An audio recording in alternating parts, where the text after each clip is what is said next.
doing our VBS for us here. And he hasn't changed a bit. So God's blessing him for sure. All right, great update. So we're in the book of John. Now, we've been in the Gospel of John since January 2023. This is, let me see, this is our 46th Sunday Bible study in the Gospel of John. And the day here is Palm Sunday today, which is real close to the time that we're actually in the scripture. That actually happened back in John 12. John chapter 12, that's the triumphal entry. They call that Palm Sunday. And of course, you can't have anything happen where the religious don't make a ritual out of it. So now Palm Sunday is a ritual, and then they take the little palm leaves and they burn them collect them and burn them afterwards, and they make ashes out of them. Anyway, it's turned into another ritual. That's the little things that you see there is the palm ash. But anyway, how did I get on that? Palm Sunday. So we just finished chapter 17 and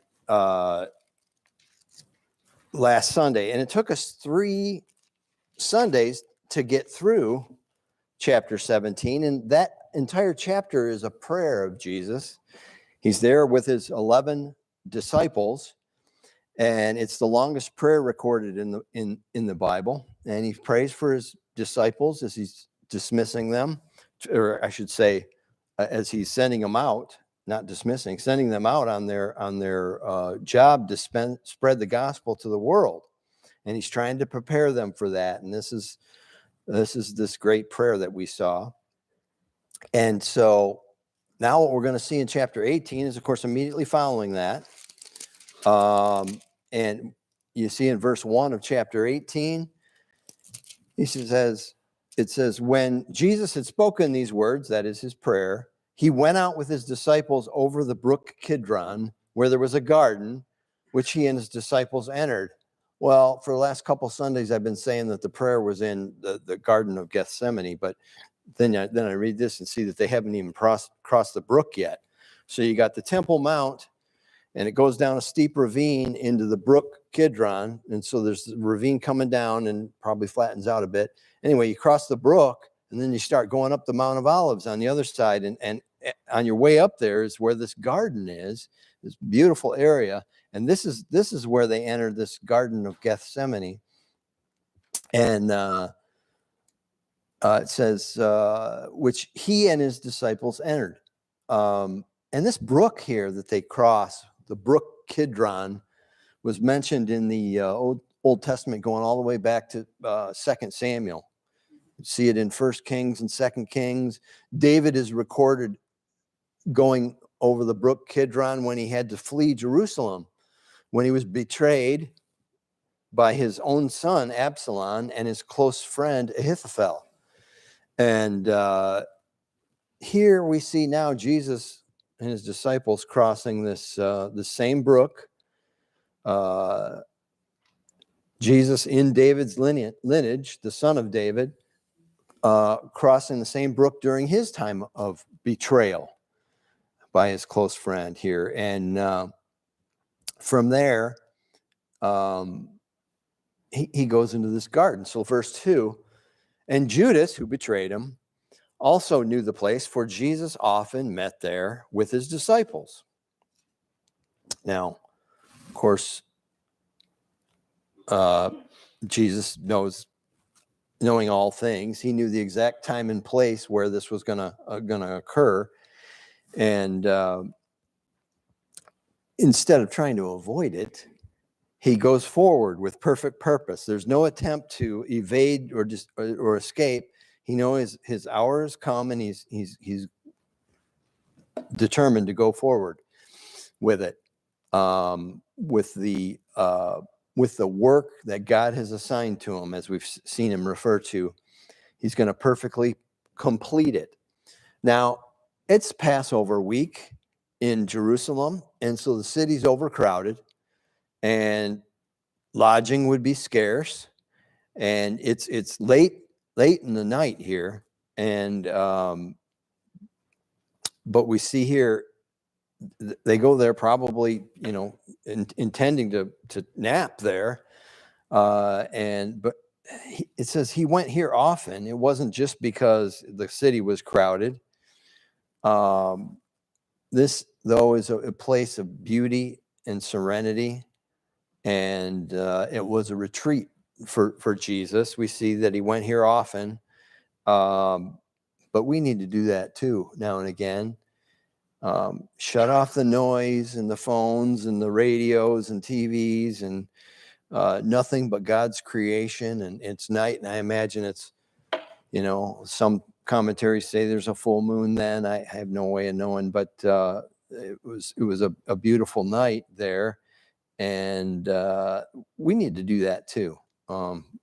Take a break, and just enjoy God's creation and consider and just grow closer to him in that time. Be determined to do it, and you will do it. Anyway, verse 3 says, then Judas, having received a detachment of troops and officers from the chief priests and Pharisees, came there with lanterns, torches, and weapons.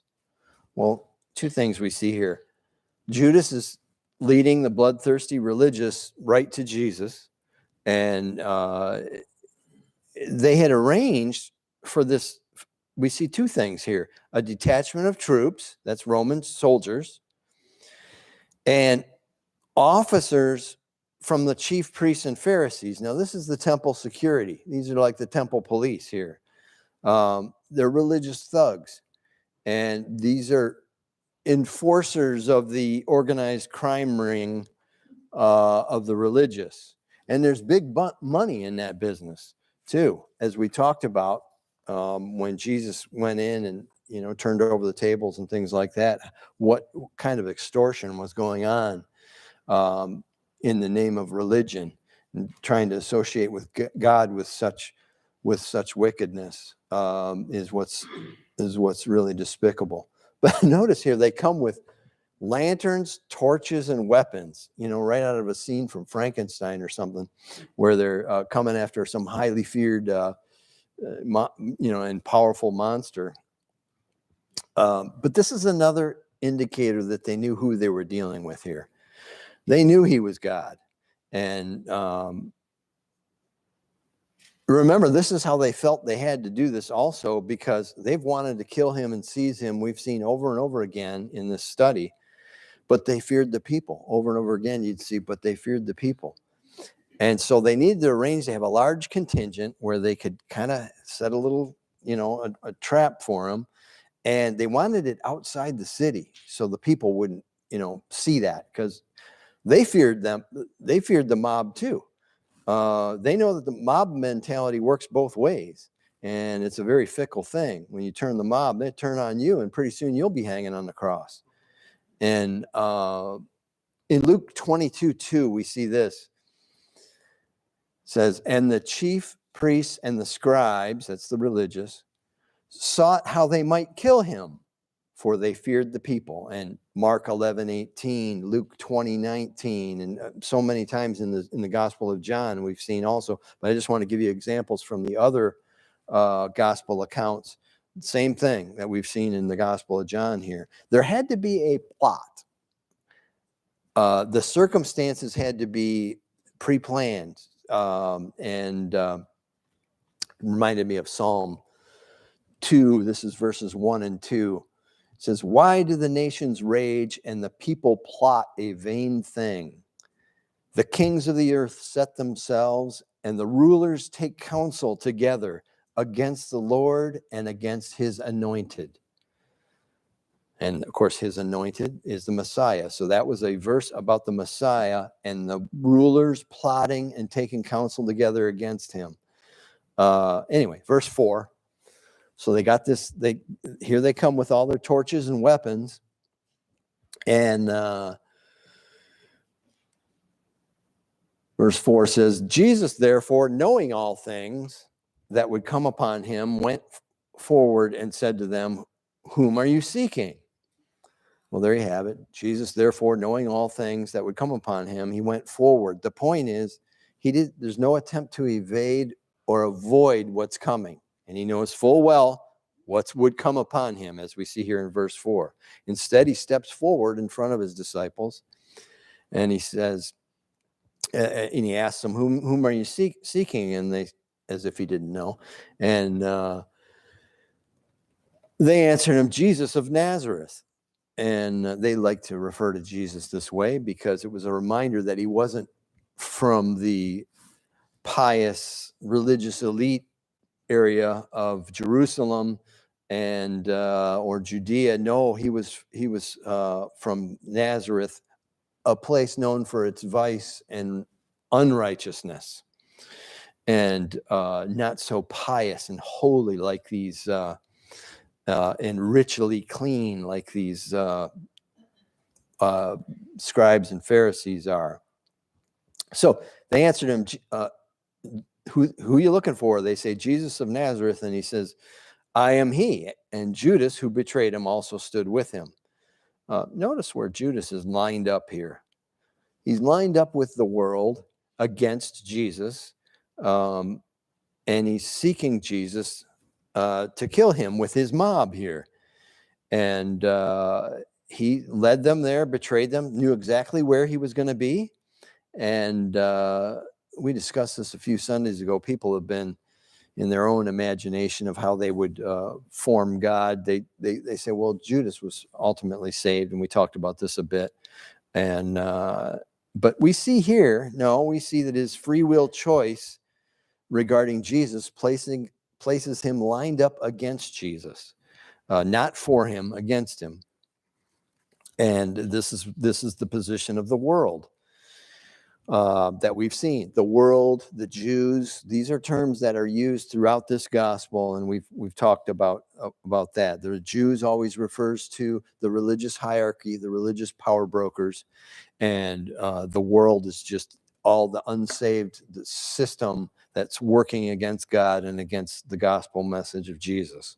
That's the world as the Gospel of John refers to it. So verse 6.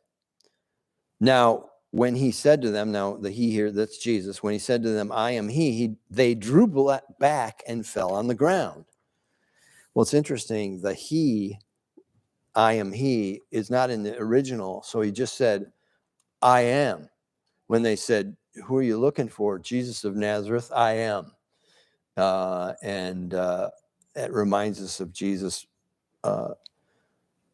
He really proclaimed his deity earlier back in chapter 8, verse 58, when he said, most assuredly, I say to you, before Abraham was, I am. Instead of saying before Abraham was, I was. No, I am. Only the everlasting God can use that ever-present reference, am, to himself in the past, because we'd have to say was. That can only be accurately applied to the timeless creator, because it's as if for him, past and present and future he sees it all as one. It's all, he is a timeless creature. Hard for us to put our head around. So if you got a call from your sister and she asked you, where are you? And you said, well, I'm at church right now. Or are you at church right now? And you said, I am. That would be accurate because you're currently right there, right? Well, you get the idea of what I'm saying here. But later you'd have to say, did you go to church today? Well, yeah, I was at church. But anyway, so picture the scene here. I imagine the religious power brokers are in the rear echelons here, and they've got the temple guard and the Roman soldiers up front. And we don't know how big this detachment of Roman soldiers is, but some say it's quite large. And so there's just the 12 of them, Jesus and 11 disciples here, and they got this rather large contingent coming after them with clubs and spears and whatnot and torches, and they're knocked back. They're knocked on the ground by the power of this statement, I am. And it's just another demonstration of what Jesus said in John 10:18. He said, I lay down my life that I may take it again. No one takes it from me, but I lay it down of myself. I have the power to lay it down and take it up again. So they don't have the power to seize him. He could have just as easily kept them dazed and on their backs, helpless. And so the scene here, they're struggling to get back on their feet, wondering what just happened, as they all got just smacked back. And then he asks them again, while they're still confused here, whom are you seeking? And they said, Jesus of Nazareth. And he says, I told you that I am. Therefore, if you seek me, let these go their way, that the saying might be fulfilled which he spoke, of those whom you gave me, I have lost none. Now, so that verse 9 portion there is John adding the comment here. Now, we saw of which he spoke here, and it says that the saying might be filled which he spoke. That he spoke that in a prayer, and we just saw that either last Sunday or the Sunday before, in chapter 17 of verse 8. He was talking about those whom you gave me. He was referring to the disciples, and he repeatedly referred to them that way in chapter 17. And he distinguished between them and the world, the ones that God theoretically didn't give, not theoretically, but didn't give him for eternal salvation. He explained what, God gave them for eternal salvation. I think that was up in like verse 4 or 5 of chapter 17. But then in verse 8, we saw the difference between those that he gave and those that he didn't give for eternal salvation. And the difference was, anybody remember?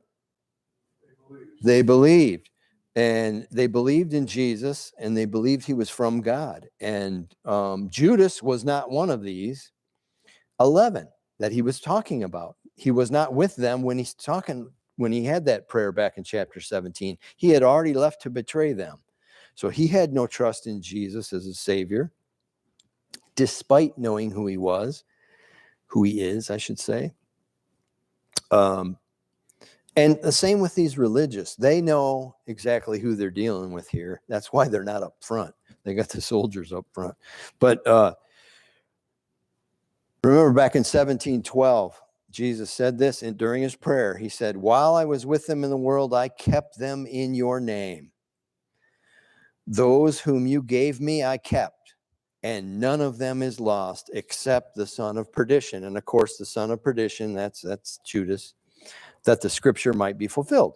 So, of course, we looked at that already about the son of perdition being prophesied.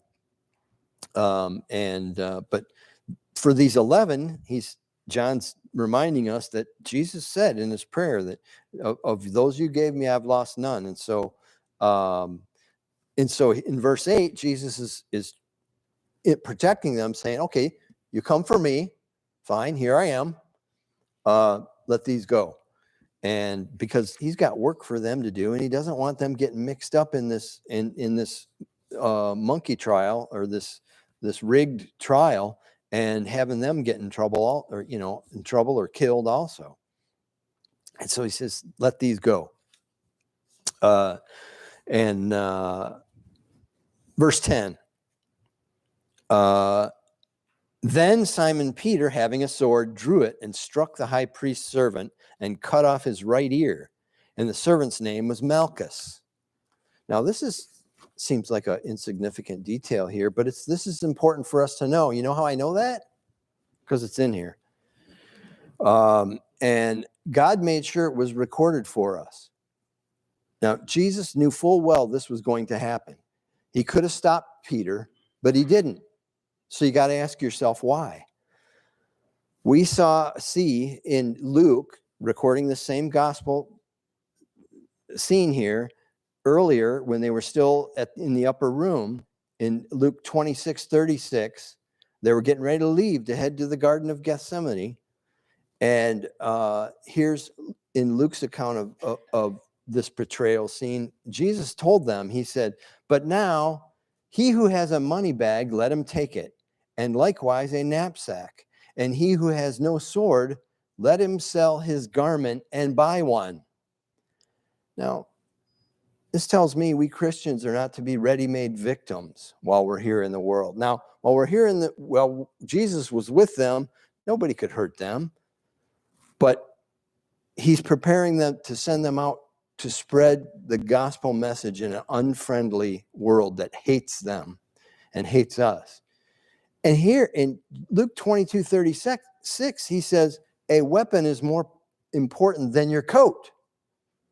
And, so all these folks trying to promote universal disarmament of people and trying to tell us we don't have a God-given right to bear arms, they haven't read their Bibles. Luke 11:21, Jesus said this, "When a strong man, fully armed, guards his own palace, his goods are in peace." So, like I mentioned, they had no need of protection while Jesus was there with them. But this, I believe, was for them as they were getting sent out. He was telling them this now. So it's basically putting a stamp of approval on them bearing arms while he was with them and traveling with them in the very company of Jesus.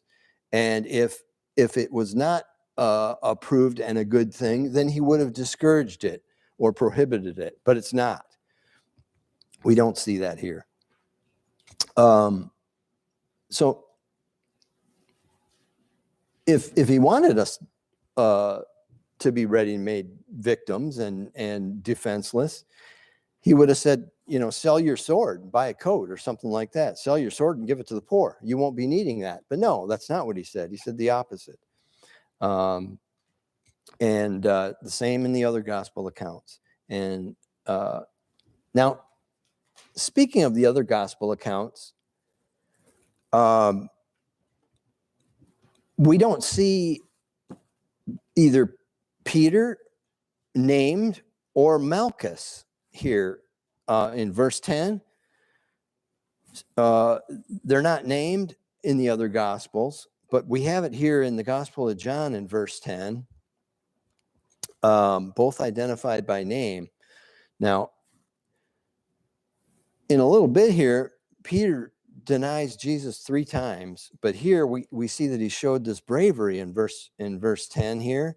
He's really facing certain death. There's a large contingent of an armed mob, and he decides to start swinging. And he obviously meant to cleave the man's head, the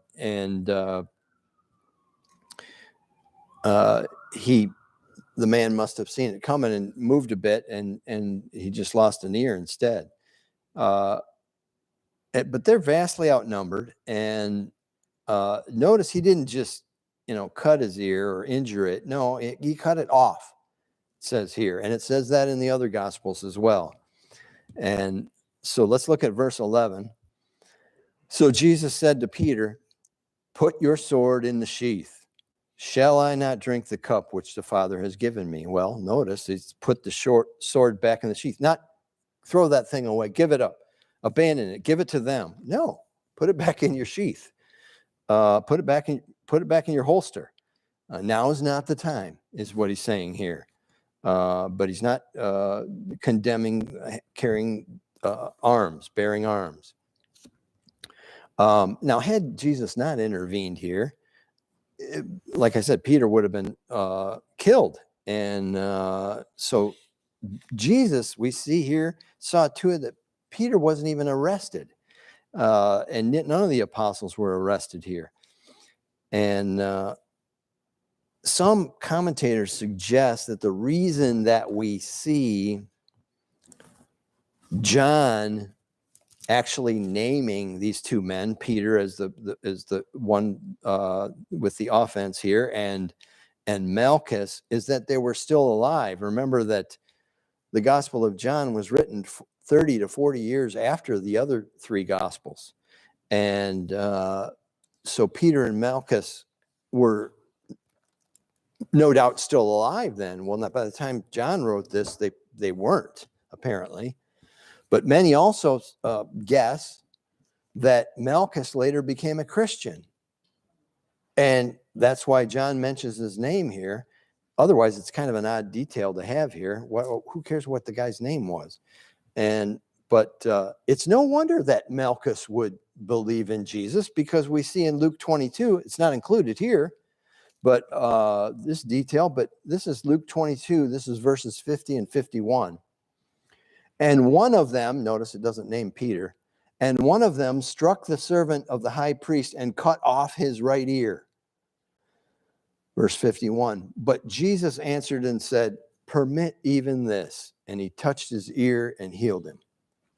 So it doesn't say he picked up the ear off the ground and stuck it back on. No, he healed him. He basically made a new one, and it just completely healed him. And so it's no wonder you can't be touched and healed by God and not have it change your life in some way. And so it's no doubt that, or I shouldn't say no doubt, it's no surprise that Malchus to find out that Malchus would have later become a Christian. So back to verse 11. He says, shall I not drink the cup which the Father has given me? So not only would Peter have been killed, and probably the rest of the disciples at least arrested, but this shows that Jesus intends to lay down his life for us. It's these folks don't even have the power to take another breath, let alone arrest Jesus. So he intervenes here. Shall I not drink the cup? In other words, this is my intent here. Don't try to stop it. Verse 12. Then the detachment of troops and the captain of the officers of the Jews arrested Jesus and bound him. So imagine this scene here.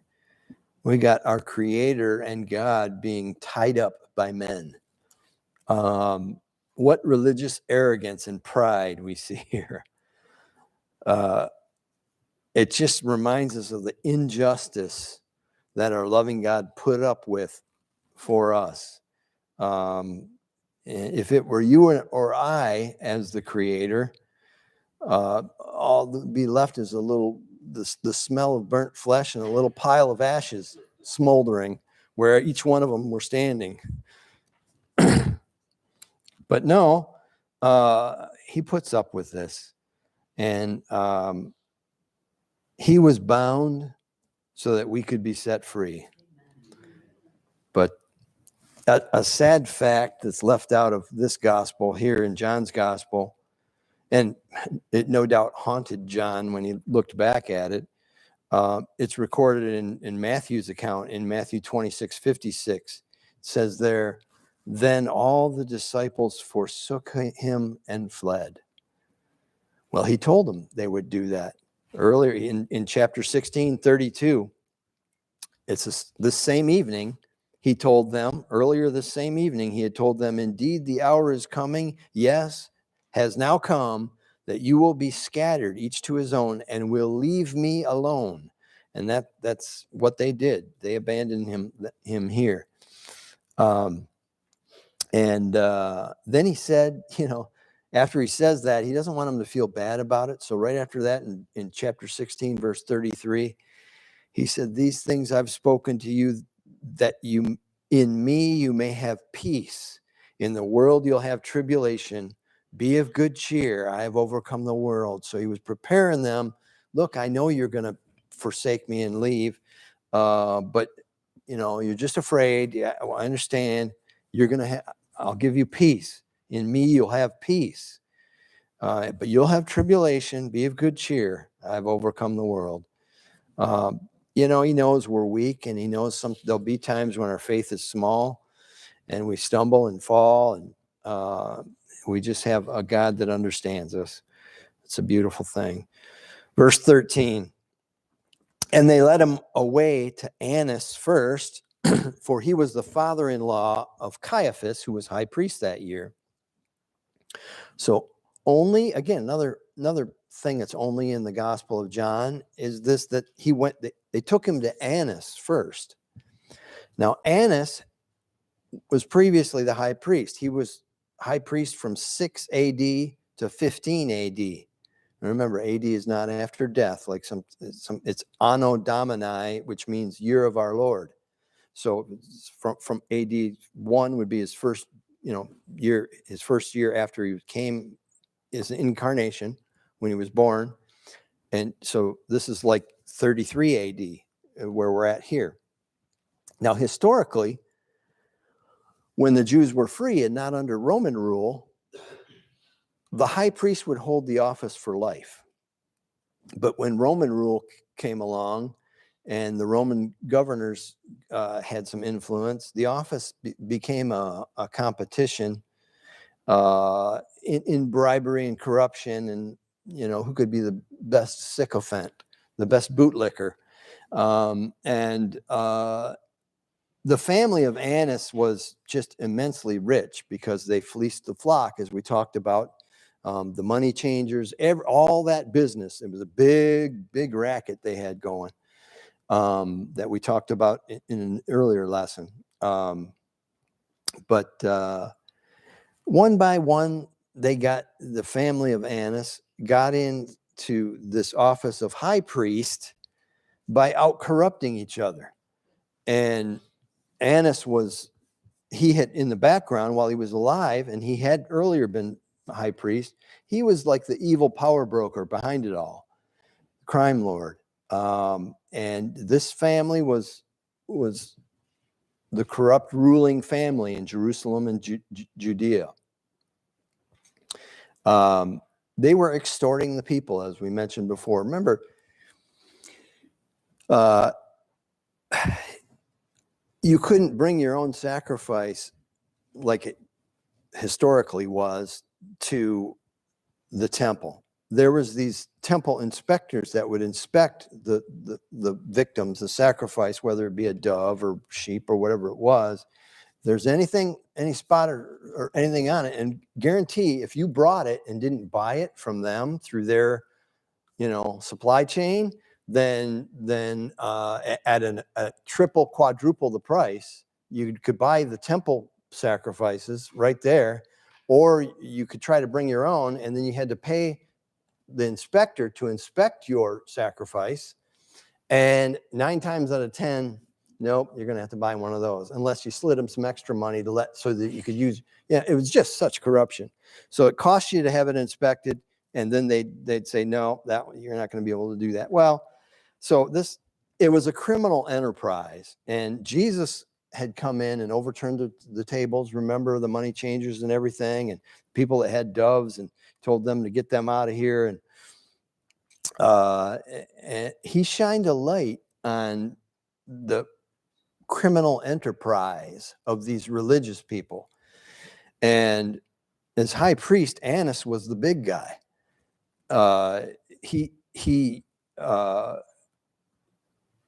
Jesus hit Annas and these religious power brokers right in the pocketbook when he did that, because he kind of showed how corrupt they were, and it had an effect. And Annas here wants to be the first one to gloat over getting this Galilean disruptor of our criminal enterprise. Here's what William Barclay says in his Daily Study Bible series about this. He says, the Jews themselves hated the household of Annas. There is a passage in the Talmud which says, woe to the house of Annas, woe to their serpent's hiss. They are high priests. Their sons are keepers of the treasury, and their daughters, and their sons-in-law are guardians of the temple, and their servants beat the people with rods. So they were just notorious oppressors of the people. And Annas and his corrupt son-in-law Caiaphas are arguably two of the most guilty men that walked the earth in their time, and maybe throughout all time. So Caiaphas, his son-in-law, gets appointed with his endorsement, I'm sure, as the high priest, and but he's the real power broker. And a lot of the Jews still, as we're going to see here in a minute, I'm running out of time. A lot of the Jews referred to Annas still as the high priest, as we'll see here in a minute. But we shouldn't be surprised. Corruption and evil started in the priesthood way back in 1 Samuel. In 1 Samuel 2:12, we see this.